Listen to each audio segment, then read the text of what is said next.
नमस्कार मंडळी, आज आपण बघणार आहोत मोड आलेल्या हिरव्या मुगाचे थालीपीठ।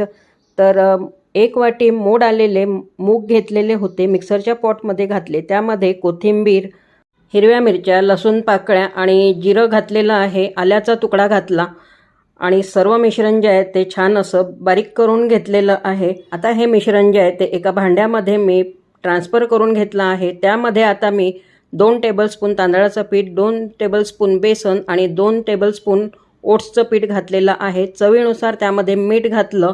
आता ह्यामध्ये तुम्ही तुमच्या आवडीनुसार भाज्या घालू शकता। तर त्यामध्ये मी कांदा, टोमॅटो, सिमला मिरची आणि किसून घेतलेलं गाजर घातलं आहे आणि थोडं थोडं पाणी घालून हे मिश्रण छान सैलसर असं भिजवून घ्यायचं आहे।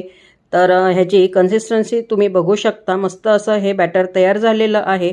आता इथे मी नॉनस्टिकच्या पॅनला थोडं बटर लावून घेतलं आहे आणि त्यावर आता ह्या मिश्रणाचे छोटे छोटे थालीपीठ तयार करून घेत आहे।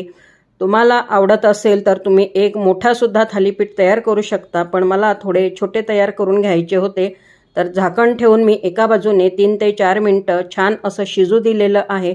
त्यावर आता मी पुन्हा थोडं बटर लावून घेतलं आणि दुसऱ्या बाजूने सुद्धा हे थालीपीठ जे आहेत ते शेकून घेतलेले आहेत। तर खूप छान असे हे हिरव्या मुगाचे थालीपीठ तयार झालेले आहेत। हिरव्या मुगाच्या थालीपीठाची रेसिपी तुम्हाला कशी वाटली आहे मला नक्की सांगा। थँक्यू।